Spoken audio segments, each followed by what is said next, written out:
Hi, I'm Guy Powell, and welcome to the next episode of the backstory on the Shroud of Turin. If you haven't already done so, please visit guypowell.com and sign up for more episodes. I am the author of the upcoming book, The Only Witness, a historical fiction of the Shroud of Turin.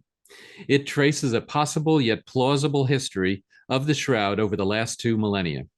Today, we're speaking with Andrew Casper, Associate Professor of Renaissance and Baroque Art History at Miami University in Oxford. He is the author of An Artful Relic, The Shroud of Turin in Baroque Italy, published with Penn State University Press in 2021. And his new book won the Roland H. Bainton Book Prize by the 16th Century Society for Best Book in History of Art and Music. With that, let me introduce Andrew Casper.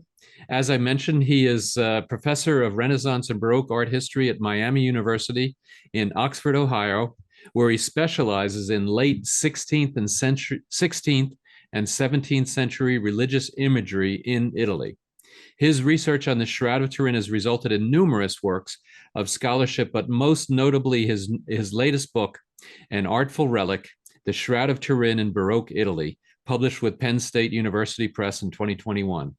And as mentioned, he won the Roland H. Bainton Book Prize Award by the 16th Century Society for Best Book in History of Art and Music. He's former Fulbright Fellow and holds a BA from the University of Michigan and an MA and PhD from the University of Pennsylvania. Welcome, Andrew. Thank you. It's really great to be back. So tell us about this prize that you won. It sounds really fantastic.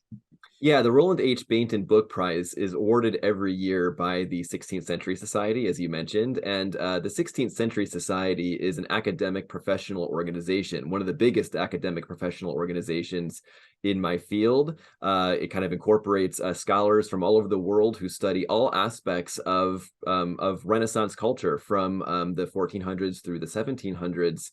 And the book prize is awarded every year in 4 different categories. And I'm just absolutely thrilled that they selected my book, An Artful Relic, as the winner for the category of the history of art and music. And just the fact that it's been recognized and deemed worthy of this honor is just a hugely gratifying thing for me, because I worked so hard on this book. And as you know, and probably if you remember from my previous appearance on this show, this has been a life's passion. So it's a huge honor and one that I'm just really quite tickled with. Yeah, absolutely. That is so fantastic. So definitely congratulations, and it really does mean something when you win something like that. Now, so it was given to you on your book. So tell us a little bit about your book, The Artful Relic. Yeah, so my book is really the first historical investigation of the Shroud of Turin during the period of its real rise to fame as Christianity's most important religious artifact. And this occurred in the late 1500s and through the 1600s. In particular, my book looks at it from an art historical perspective. And what I mean by that is the Shroud of Turin emerged as a relic that was considered to actually be a work of art by God. And in fact, it was described in various textual sources that were published in that period as a painting by God that used Christ's blood as the pigment. And then I also look at how the Shroud of Turin was integrated into the artistic culture of the time. It was copied by artists numerous times. They provided like full-scale duplications of the shroud that were distributed for purposes of devotion for those who could not travel to Turin to see it in person. And so it's really the first real investigation of how the Shroud of Turin came to prominence during the period of its rise to fame. Yeah, fantastic. And there were so many interesting pieces in there about the history of the Shroud. Now, this is one certainly important piece of scholarship on the Shroud. How does it fit in with a whole bunch of other types of scholarship on what's been written on the Shroud? Yeah, so I think anyone who investigates the Shroud of Turin knows that what is written about it now is really kind of dominated by investigations that seek to either prove or disprove its authenticity. And the vast majority of those, of course, come from scientists, and even a lot of what I would call, without being critical, but I'd call kind of non-professional scholars, let's say, unaffiliated scholars who are sort of doing this as a hobby. And really what's been ignored for the longest time is like real academic historical investigations into the Shroud of Turin. There have been some scattered investigations here and there, certainly over the last number of decades, but there hasn't really been a sustained focus on looking at the Shroud of Turin at a particular period of time without getting into the whole thorny issue of authenticity. So I would say that there are very few books about the Shroud of Turin by academic scholars from an historical perspective. I can point to, for example, my friend and colleague, in fact, at the University of Turin, a guy named Andrea Nicolotti, who's a historian of Christianity. He had come out with a book on covering the entire history, the known documented history of the Shroud, first published in Italy in, I don't remember exactly, 2007, something like this, and then recently just came out, just before my book was published, came out in English translation by Baylor University Press. There's also been one other really major book by another art historian that's been foundational for my own work, and that is a book by a scholar of architecture history named John Belden Scott, who wrote a book called Architecture for the Shroud, which looked at all of the architectural apparatuses that were constructed to house the shroud and to display the shroud and to sort of incorporate the shroud into the rituals of exhibition during roughly the same period that I had looked at. But that book, as wonderful as it is, and it really is truly an amazing book by John Belden Scott, it didn't really focus so much on the shroud itself. And that's what I wanted to look at. I wanted to look at how me, as an art historian, someone who studies religious imagery and the role and functions of religious imagery in the Renaissance and Baroque period, I wanted to look at how the Shroud of Turin fit into that culture. So it draws from some scattered other works of scholarship, but really my own book does really kind of stand alone. Yeah, absolutely. And I think you're right. A lot of the, well, you're right about a lot of the people that are investigating and doing research on the Shroud they're not professors, they're not scholarly, so to speak, although certainly they are putting out a lot of scholarly papers. Sure. Yeah. And many of them are PhDs and what have you that really do know how to put out a paper that's worthy of scientific scrutiny and things like that. And then, of course, with the carbon dating, the radiocarbon dating from 1988, that kind of at least for a short term, put a kibosh on a lot of the activities that were going on around the research. I'm sure that also affected the scholarly research that might have been done. Well, I think, one of the reasons why I think a lot of scholars, like historians, have been reluctant to take on studying the Shroud of Turin is I think there's kind of intimidated by just how much the current discourse is and has been for quite a while, even, since, as you mentioned, the 1988 carbon dating has been so overwhelmingly focused on the issue of authenticity. And I think, anytime I found this, right, anytime you mention the Shroud of Turin, it really kind of divides people among, those that just absolutely, without question, believe in its authenticity, and those that absolutely, without question, do not believe in its authenticity. And my own work, I'm very careful in sort of saying I'm neutral on that. My book kind of it doesn't really matter whatsoever if one believes now that it is real or is not. Doesn't change the fact at all that it rose to prominence in the late 1500s and enjoyed this, century or more of fame as really kind of the preeminent Christian relic. And, I also understand the sort of intimidation of like, it's hard to escape those questions and issues of authenticity. And as much as I try to run away from them because that's not where my work is going, they're always there. And, so scholars, I think, are, it's a lot, I had to read just an absolute crap ton of stuff, right? To find, sort of stuff that's relevant from a historical perspective. Because again, like what I emphasize, without any, any qualms whatsoever that, that current debate about authenticity really has no bearing in my approach to the Shroud of Turin that I take in my book. Yeah, and that's what I really liked about your book was that it was historical and it kind of showed that one period. of the different aspects of the art that was available, whether it was on the walls of a church or in sculpture or what have you, and really just fascinating. And some of the points that you made in there, and I don't want to rehash them, but some of the things, especially about Cardinal Borromeo, I thought were just really, really interesting stories. So Yeah, yeah.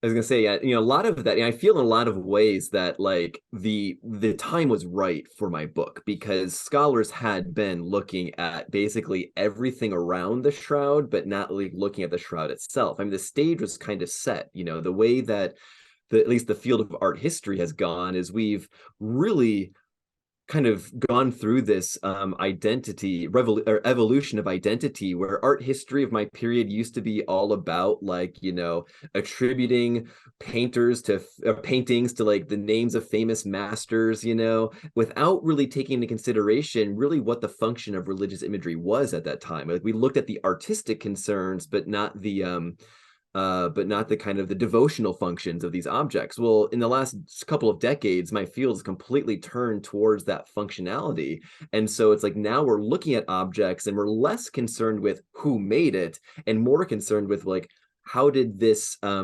facilitate someone's devotional engagement? And the Shroud of Turin was, even though it's a different type of object than a work of art, it still is a very prominent religious image. It was a picture of Jesus that people directed their attention to. And I feel like, the historical framework and the religious and devotional context for the shroud had already been the attention of many scholars, but we were just missing how this major historical artifact fits into that context.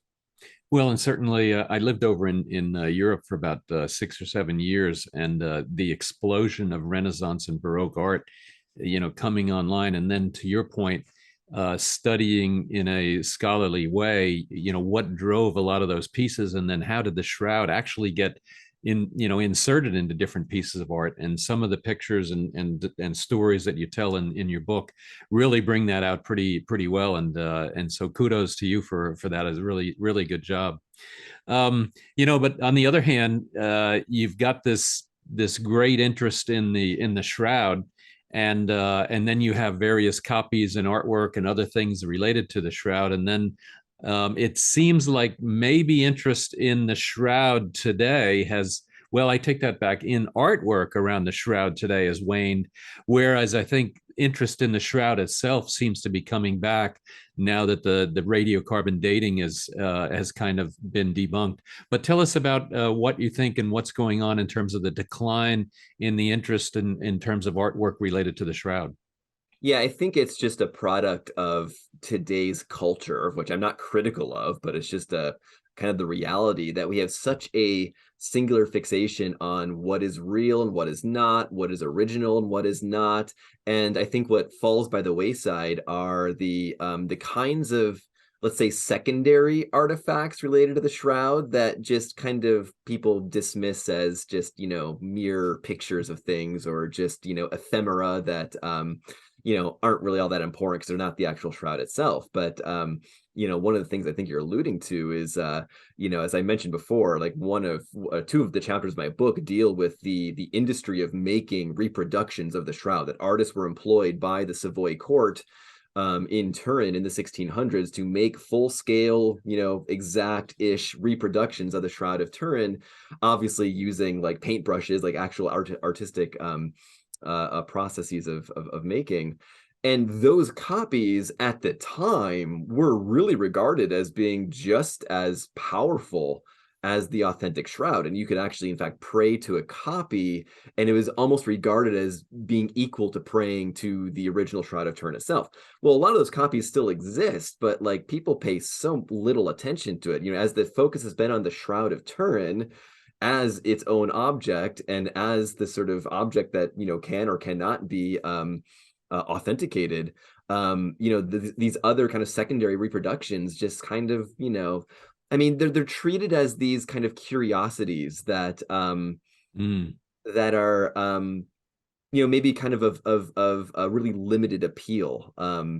I can tell you stories. For example, when I went to track some of these things down, part of my research involved, of all the time I spent in Italy, one of the things I was doing was going to see these copies. I need to see these objects, and sort of, knowing that they were, at least when they were first made in the 1600s, these copies of the Shroud of Turin were incredibly important for sustaining devotional attention to the shroud.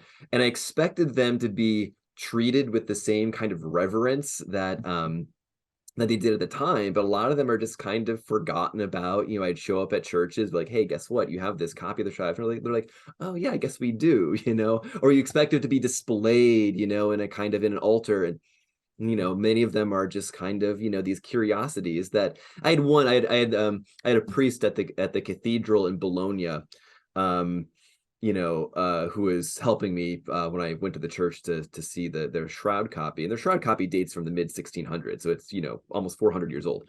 And and he's just kind of like, oh yeah, we bring it every now and then around Easter, but it's really kind of this thing that's sort of stuffed up in this in a cabinet alongside other kind of forgotten liturgical instruments. And for me, it was like, wow, I am getting like just hands on with the shroud, which you can't do with the real thing. Like I never actually touched the actual Shroud of Turin. I can't get that close. But these copies, it's like they let me, handle them, and I was just, on cloud nine. But the difference between my appreciation for these objects and then those that were actually custodians of those objects was actually quite stark.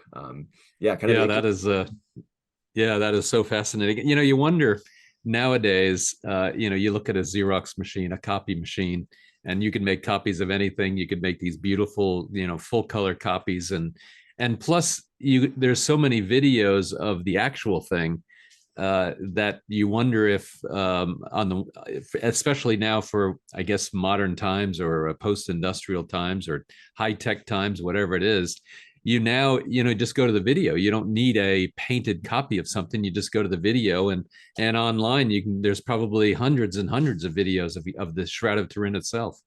Yeah, I think like these new media technologies like video and high definition photography, they it kind of works in both ways, actually. I found on one hand, like the ease of access to high quality images of the shroud, I think maybe in a certain respect diminishes the appeal of the shroud.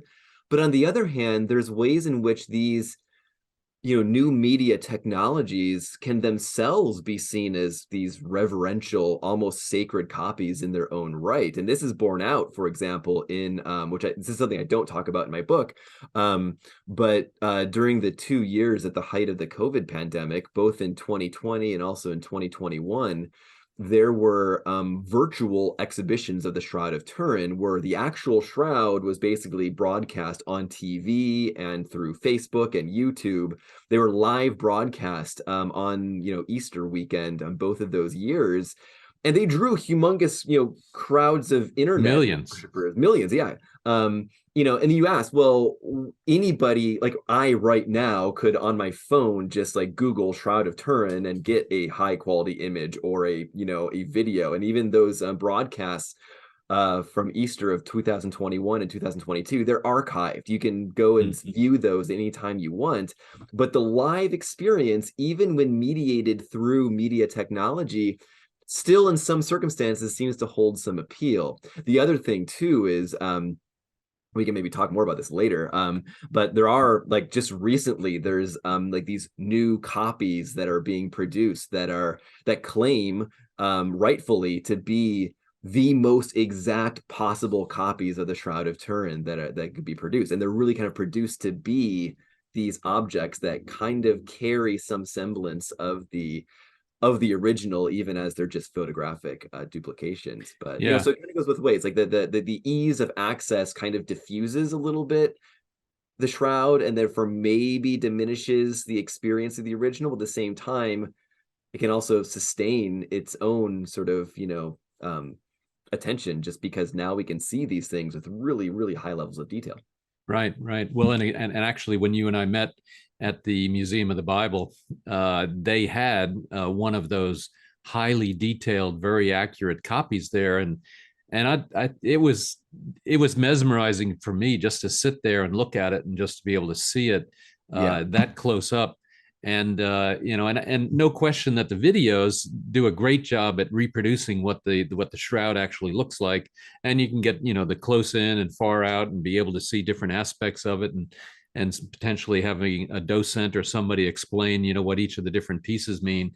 But it's funny, I don't think I would have necessarily on my bucket list to go see a copy of the shroud from the 1600s, whereas I do have on my bucket list to go see the Shroud in Turin, so Yes. that to see the actual thing, even though I've seen, and I'll probably be so much closer and be able to see so much more detail with all of the videos and all of the other exact copies than I would be able to see with the actual cloth. Yeah, well, I can tell you from personal experience, I did see the Shroud in 2010, and you can't get that close, so you can get, I can't remember exactly, but I think at the closest point, you're what, 20, 30 feet away from it. Mm. Um, and you have to rely a little bit on just what it looks like, because you can't examine it up close. But yeah, that copy that was on display at the Museum of the Bible for their Shroud of Turin exhibition last year, that was as vivid and as detailed of a reproduction as I could possibly imagine. And it really, in a way, it was a thrilling experience to see that, because again, like, I'm a shroud scholar and a shroud enthusiast, as you are.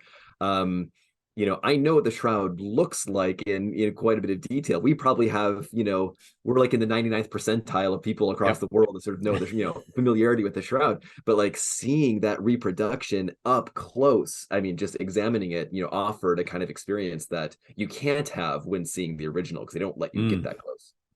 Well, and that copy at the Museum of the Bible was so accurate. But one thing, now going back to kind of the 16th, 15th, 16th, 17th centuries, one of the things that I found fascinating is that a lot of times the artwork that, or even stained glass windows or even sculptures that you would find in the churches are replicas of stories in the Bible, so that people that were illiterate or people that just wanted to understand the story maybe at a next level or contemplate on the story, so you would have those kinds of pieces of artwork in there. And I'm wondering if that was kind of the same thing with getting a copy of the Shroud in the 16th century and being able to then contemplate what was truly in the four gospels about his passion.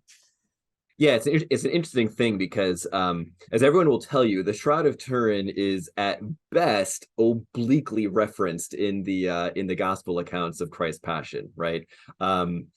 What is mentioned in terms of the clothing that's left behind in the tomb, there's no mention of an image on any of those sheets or anything like that. So again, at best, the Shroud of Turin is only kind of obliquely mentioned. And yet, despite that, the Shroud of Turin and its copies were treated as these kinds of like pictorial narratives of the events of Christ's death, and they absolutely were used for that purpose. You can examine the way that the body appears in the shroud, and all the wounds, the drainages of blood from the wounds and so forth. That allows for a kind of narrative rehearsal, corroborated by the gospels, of the events, the specific means by which Christ was tormented, and then ultimately crucified. So yeah, even though it itself is not sort of like part of a specific story, it's not deliberately specifically mentioned in the gospel accounts, it's still kind of, it was actually even regarded in the 15 and 1600s, the Shroud is called a fifth gospel, right? Kind of like a supplement to the four written texts in the New Testament. Which I think testifies to the fact that, of course, as you were saying, images were made to be read. And in fact, that's one of the reasons why we have so much Christian imagery, despite the fact the Ten Commandments say, "Thou shalt not make unto thee any graven image." Even though that's a prohibition against making of images, is recognized very early on that images served a great purpose, because they were the Bibles for the illiterate. Everyone could access images, even those that couldn't actually read the biblical text themselves. Yeah, and not even whether they could read or not. You look at Luther and him finally translating the Bible into German, and then Yeah. Wycliffe and others translating it into English. I mean, you had to be very well educated to be even able to read the Bible in Latin. And Right. so, so that these images were critically important to really getting that story across, and things like that. Yep. Now, to change subjects a little bit, you talked about a copy of the Shroud in Summit, New Jersey. Tell us the story there and the history there and what's going on. Yeah, it's a really kind of amazing thing. I mentioned that there's like a 40, roughly 40 or so known copies of the Shroud of Turin that were artistically manufactured in the 1600s, or from the late 15 to the end of the 1600s. The vast majority of those, as you would imagine, are in Italy. There's also a significant concentration of them in Spain, but they're mostly in Europe. There is one in Summit, New Jersey, and I don't remember precisely how I came across this. I learned about it on the internet. But there's one in Summit, New Jersey, and so anyone can go to Summit, New Jersey. And forgive me, I'm forgetting the name of the church offhand. But you can go there and you can see they have in the nave of their church, put in a frame, sort of like off to the side there, a copy of the shroud, again dated 16, I don't remember, 1640 something. Forgive me for forgetting the specifics, but definitely middle of the 1600s. And it's there, it's not heavily advertised. It's not something that driving, flying into Newark Airport, there's not some big banner like welcome shroud enthusiasts this way to Summit, New Jersey, as I kind of thought there might be. I'm kind of hoping, but there's not. But yeah, and you can go there and you can see it. And again, like, this is something that in the time that it was manufactured, I mean, I don't know the particular history of that exact copy. I don't know that we know precisely what the circumstances of its manufacture were. But for whoever it was made, it was certainly seemed to be a big deal. For whoever saw that copy in the 1600s, that experience was quite profound. And one of the reasons why the experience of seeing these copies was so profound is because even though they were art, they're not made to deceive people into mistaking them for the real thing. They're very openly known to be painted reproductions, but after they were finished being painted, the sheets themselves were laid out across the original shroud and then peeled back, and the idea being they kind of absorb or get the transfer of some sacred power of the original shroud. So they're regarded as relics as well as like painted reproductions, and that experience would have been quite profound, and even would have in certain circumstances earned indulgences for time out of purgatory. Those associations are just like lost on people today. And I don't even know that I don't remember if I was speaking with the nuns at the church where the shroud is kept in Summit, New Jersey, like how, if they did put much importance on that aspect of it. It's really kind of striking. Just they weren't dismissive of their shroud copy. I mean, they were proud of it, but it certainly wasn't like there. I don't get the sense that them showing it to me was seen from their point of view as like, this is a profound religious experience. This is just sort of like, here it is. We're proud of it, but now we got to go. That is so fascinating, and really does support your point that the I don't know if you'd call it the interest, but the veneration of the copy has probably declined to zero. Because when that copy was made, I could see people actually, because it was now a secondary relic, it was actually, like you said, placed on top of the shroud and the original shroud, and then removed and then sent to whoever was commissioned for. And I could see, whoever got that, you would be venerating that because it meant so much to you, and then now it's kind of really just certainly a piece of art, maybe a relic of some kind, but it doesn't have that kind of potency that you might otherwise think it should have. Right. And I don't want to speak out of turn because I don't want to step out of my area of expertise. I'm not Catholic, but I do wonder if that's part of a larger trend. I know that relics are still a thing, certainly, but has the focus on relics generally kind of diminished, a bit in the Catholic? You'd have to talk to someone who actually Yeah, good point. And certainly that's kind of what Martin Luther was all about, was to reduce that, and even Borromeo, which we talked about before, one of his tasks was the Counter-Reformation, and to reduce the importance placed on indulgences, although they still kept the indulgences going.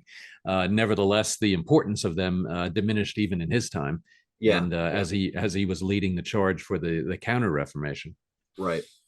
Yeah. I mean, as you mentioned, he was one of the absolute most enthusiastic shroud supporters, and really one of the reasons why the Shroud of Turin did rise to, actually really the sole reason, I don't want to say the sole reason, but like one of the major reasons why the Shroud of Turin rose to prominence is because Charles Borromeo, after he survived the plague that ravaged through northern Italy in the mid 1570s, he wanted to give thanks to God and give thanks to God for surviving the plague by going to worship the Shroud of Turin. And then the Duke of Savoy then decided to move the Shroud to Turin, and then they kept it there. And had Charles Borromeo not been such a strong supporter of the Shroud of Turin, I wonder if it ever would have risen above the status that it had prior to that, which was as an important relic, but really one of more limited, I think, more regional importance. It's transfer to Turin, and then its really ardent promotion, thanks in large part to Charles Borromeo, really elevated it to the stature that it then enjoyed for at least over a century. Yeah, easily. And then even today, as it's starting to really come back, as now, after the STURP in 1978, the Shroud of Turin Research Project, when they did a lot of tests and basically determined that this is not a painting or a dye or a scorch or whatever. It's definitely something that they don't know how that image got on there. And then even now recovering from the radiocarbon dating, I don't know if you call it a disaster, but a near disaster as it relates to the shroud.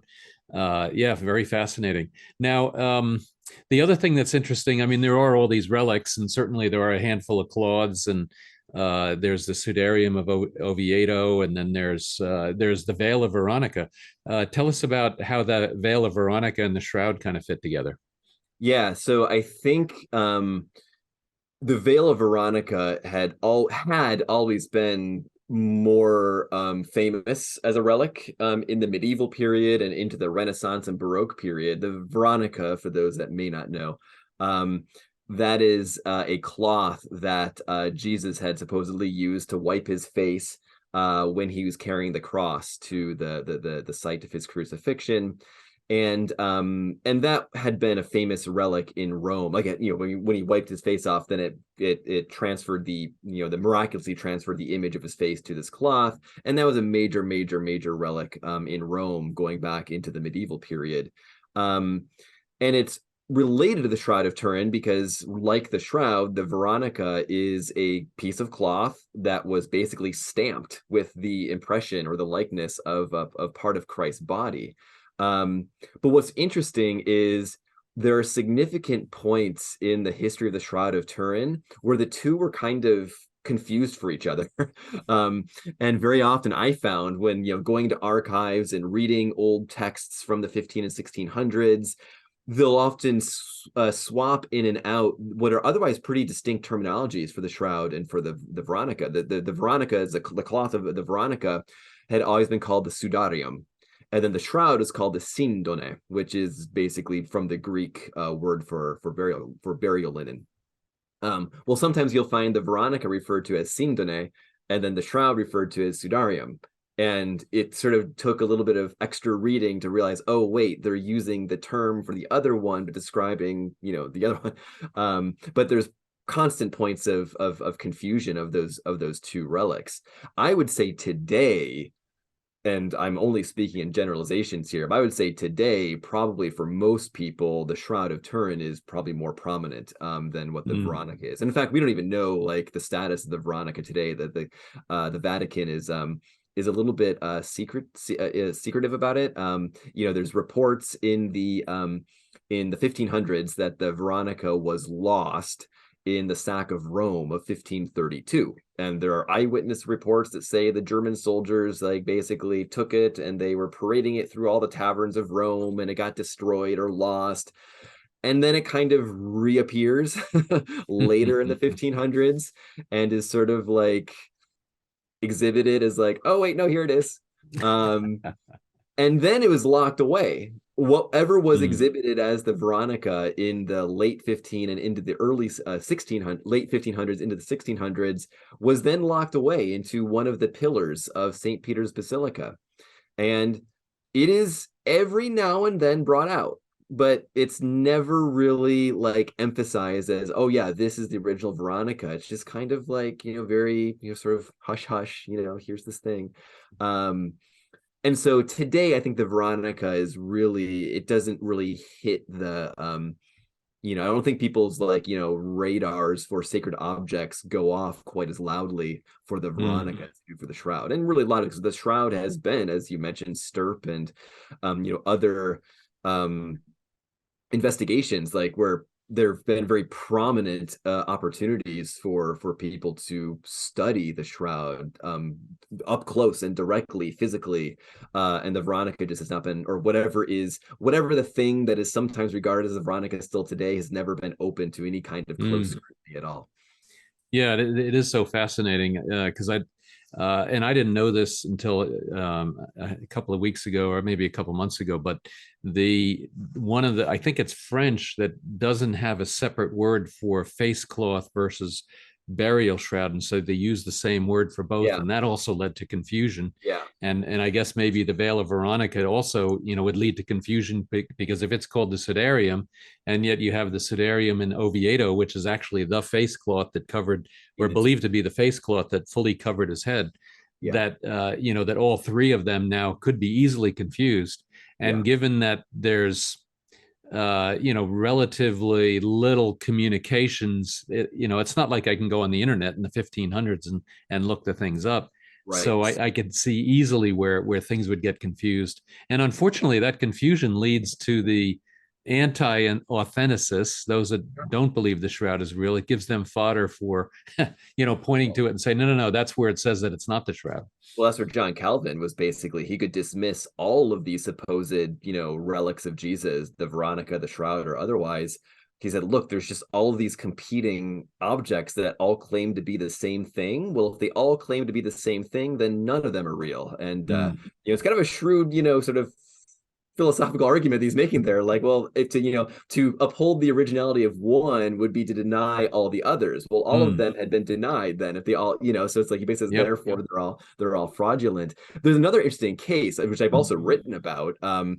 I had published an article about a related object. I had published an article, gosh, when was this? Somewhere around the time of my book. I can't remember if it was right before or right after. I published an article about the Mandylion of Edessa, which is this other face cloth with a miraculous imprint of Jesus' face. It has nothing to do with his death. This came from a legend going back to King Akbar of Edessa, who was sick and he wanted to be cured of his sickness. So he wrote to Jesus to come and cure him. And Jesus says, no, I can't come physically, but here's a face cloth with my miraculous image on it. So he sent that. And this Mandylion of Edessa was revered as this holy relic with the miraculous imprint of Christ's face. And then after the sack of Constantinople in the 1200s, there all of a sudden were three Mandylions, one of which went to Paris, one went to Rome, and then one ended up in Genoa. Well, the one in Paris was supposedly lost during the French Revolution, but during the 15 and 1600s, around at the same time that the Shroud of Turin is rising to prominence as the preeminent Christian artifact, there's these two competing Mandylions of Edessa, one in Rome, one in Genoa. And so I wrote this article that was published in the Journal of Medieval and Early Modern Studies, again, like 2021, maybe early 20, I can't remember exactly when this was, just within the last 2 years, that looked at sort of the discourse of authenticity regarding these two equally competing objects that were each claiming to be the same thing. What was really interesting about that is that the proponents of one were not therefore saying that the other one was fraudulent or fake. They actually would say, well, no, this one, whether it be the one in Genoa or the one in Rome, this is the authentic Mandylion of Edessa. But then they'd say the other one was just another equally miraculous and authentic cloth, but just not the Mandylion, whereas others, would sort of say, well, no, this is the real one, and therefore everything else is a fake, a fraudulent, Right. So it's really interesting. It was almost like this sort of a desire to uphold the authenticity of both, but they both couldn't be the same thing. Just one was the more famous of the, of the two relics. Yeah, yeah. Well, and just that confusion on all of those things just leads us researchers and unprofessional or amateur researchers and professional researchers, just makes the job a lot harder. And it is fascinating to see, though, how all of that kind of mixes and matches and confuses and whatever. And now, though, we do have this cloth, potentially the authentic burial cloth of Jesus Christ. It's in Turin. It's been there, documented now, going all the way back to the 1300s when it showed up in Livre, France. So very, very fascinating. And then I think there's, and I'm kind of getting off, but there's also a lot of artwork that precedes that first appearance in Livre, France. So there are a whole lot of things that look like it could have been made based on that image that's in that face there. So it kind of seems that that image, that face, has been around and has been viewed by artists going back centuries, well before it first appeared and was documented in Livre, France. It's a complicated issue, though. I will say that as you mentioned, the documentary history of the shroud is secure all the way back to the 1300s. But before that, it gets much, much more sparse, right? And the image record kind of takes over for the oldest period of the shroud. But even then, the conditions of making icons was such that it's really hard to say, like, if you have two, one image of Christ's face from one time and another image of Christ's face from another, it's hard to know that this one was the source for this one, or if this one was the source for this one, or they're both were derived from another one that we don't know. It's like it's much harder to sort of trace a linear kind of genealogy, basically. But it's provided for a lot of opportunities for people to really sort of make arguments about where we can see a kind of image genealogy that resembles the Shroud of Turin. It's not where I focus on. People will probably ask me, like, what do I think? It's like that's not really my focus.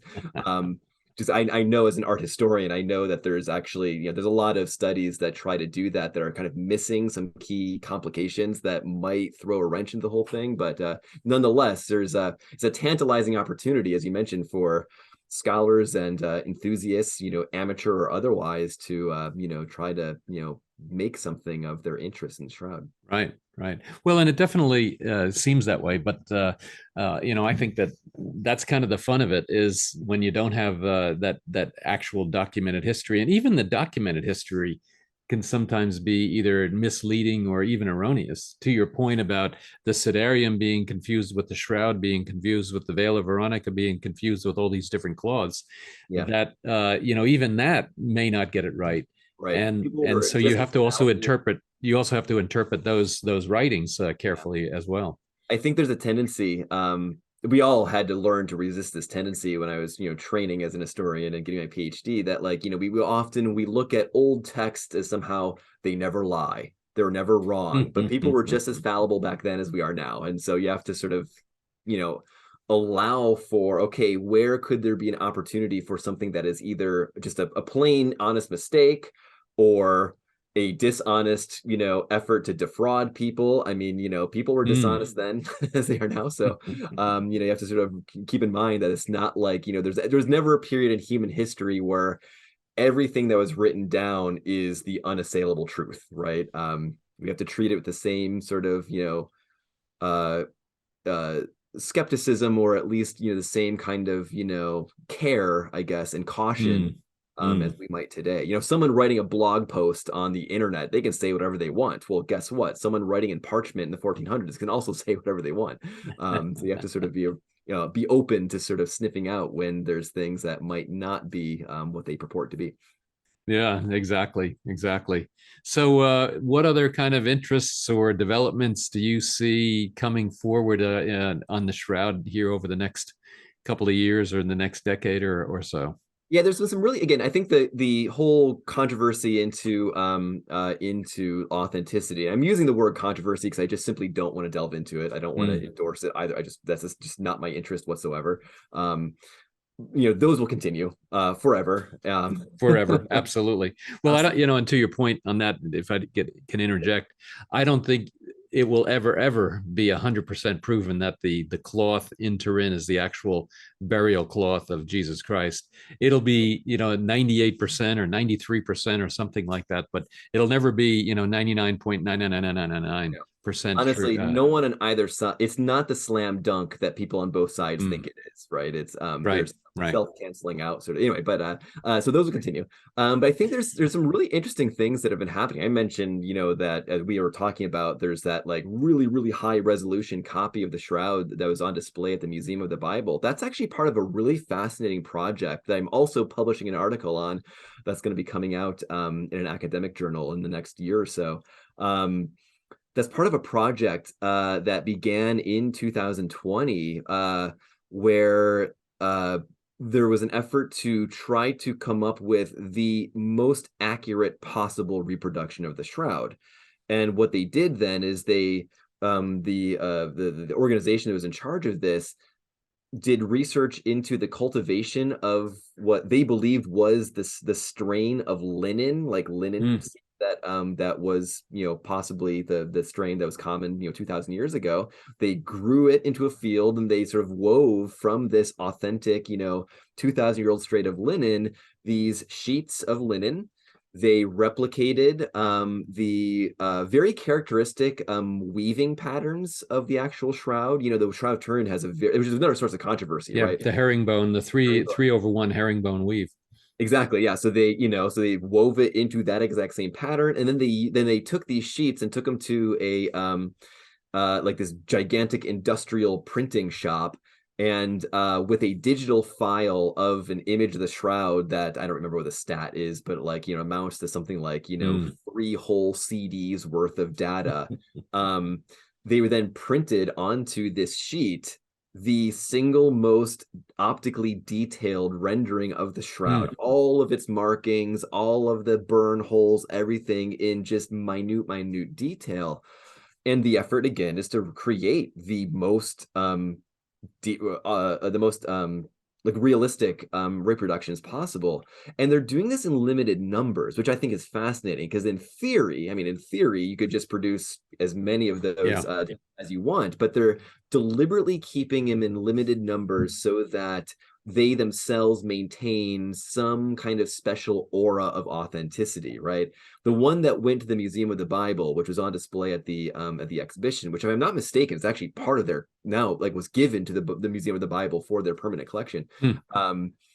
That was one of the first ones that were produced from this effort. It's just a kind of fascinating thing, it's almost a return to, or an attempt to return to the idea that a mere copy can still be regarded as something close to the original. Because again, I think we're fighting against this kind of cultural dismissal of copies as being like, oh, it's not as good as the real thing. Like I buy a knockoff of a Gucci bag from the streets in Venice, and it's just, it's cheap, it's a reproduction, it's not I think these newest copies of the Shroud of Turin are trying to counteract that and sort of return this sort of aura of specialness to the copy. So that's really interesting. There's also, I just learned of this a couple of weeks ago. Well, but if I can interrupt, then what they need to do is they need to lay them against the shroud in Turin, and then they'll be really, really, a relic worthy. Yeah. I don't think it's going to happen, given how carefully, the whole preservation of the shroud. Yeah, absolutely. Yeah, it's well, and even sorry, go ahead. No, I was just gonna say that like the shroud is so fragile, and one of the reasons why it's not exhibited more often, or permanently for that matter, is just they can't keep it exposed to light. It's just it's such a fragile thing. Anyway, one of the more recent developments I just learned about a couple weeks ago is there's an exhibition currently on display in Salamanca, Spain, that is about the Shroud of Turin, but the centerpiece of it is a sculpture that somebody had rendered that is basically taken from all the visual data of the impression of Christ's body on the Shroud of Turin. And they basically took that data, so to speak, and they converted that data into a extremely realistic 3-dimensional sculpture of that body. And it's fascinating to me because as an art historian, as someone who's looked at the culture of the Shroud of Turin going back 400 or 500 years, there was a belief back then in the 15 and 1600s that the Shroud of Turin basically encoded within itself all of the data you need to essentially mentally reconstruct the body of Christ. Like there's printed images of the shroud that are on much reduced scale, Mm.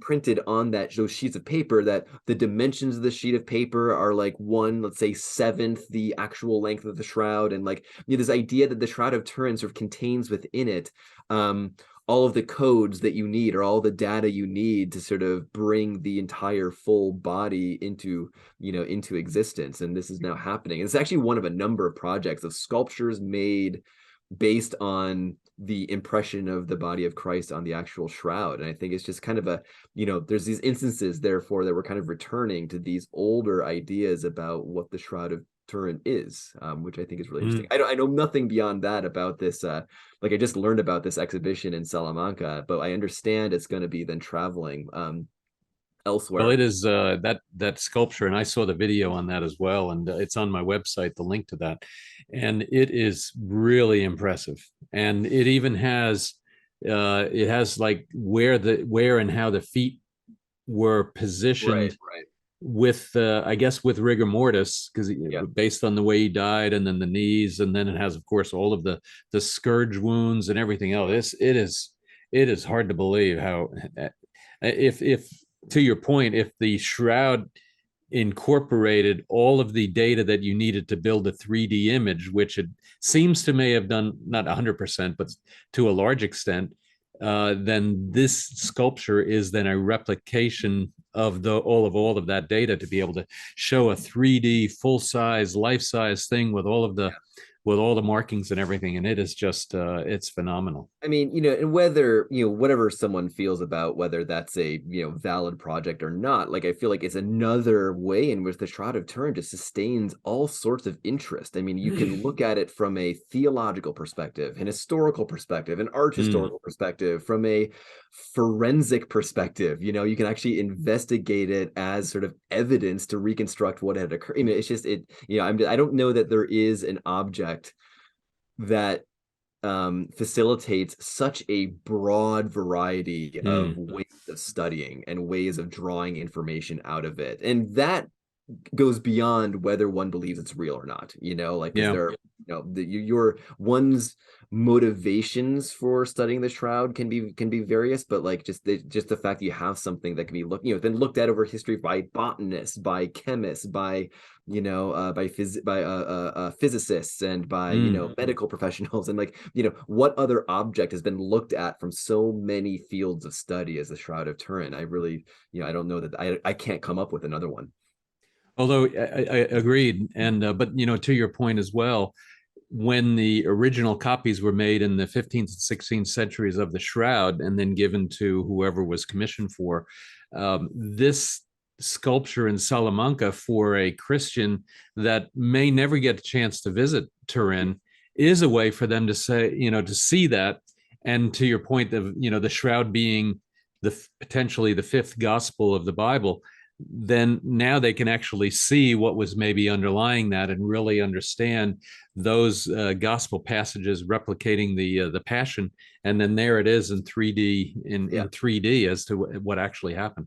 Well, it also provides an image that is simply easier to see than like the shroud. The image on the shroud is such this ghostly, monochromatic, it's hard to look at it and see it as a realistic rendering of a body, right? But the sculpture then that's derived from it, provides the visual apparatus for it.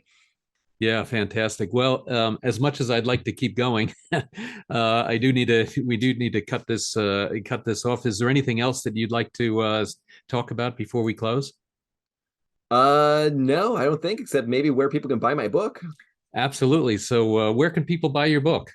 So you can buy my book on Amazon. It is called An Artful Relic, The Shroud of Turin in Baroque Italy. You can just look for my last name, which is Casper, Casper, and there it is, An Artful Relic. If you want to support local bookshops, you can usually order them through local bookstores, like through indiebound.org. You can also buy it directly through the press, which is Penn State University Press, or psupress.org. But wherever books are sold and vended online, certainly you'll be able to find my Shroud of Turin book as available to purchase. Yeah, and the book itself, I thought was just fascinating. Of course, I'm a Shroudie, so I really found it very interesting. But also, the imagery that you have in there really supports a lot of the research and studying that you did, and I think and the conclusions that you have, and it really it's worth a read, and definitely if you get a chance, go out and get it, and it is available on Amazon.com. So with that, let me close. Andrew, thank you so much. Really appreciate it. Perfect. And again, congratulations on winning the prize. And just fantastic that you were able to do that with your book. And definitely that means you have to go out and buy the book and understand a little bit more about the art around the history and the art around the shroud from the 15th, 16th centuries. So the book again, An Artful Relic, and what was the second part of that? An Artful Relic. An Artful Relic, The Shroud of Turin in Baroque Italy. Found on Amazon and booksellers near you. Otherwise, please stay tuned for many other videos in this series on the backstory of the Shroud of Turin. Please visit GuyPowell.com and sign up for more episodes. Andrew, thank you so much. Thank you so much for having me back.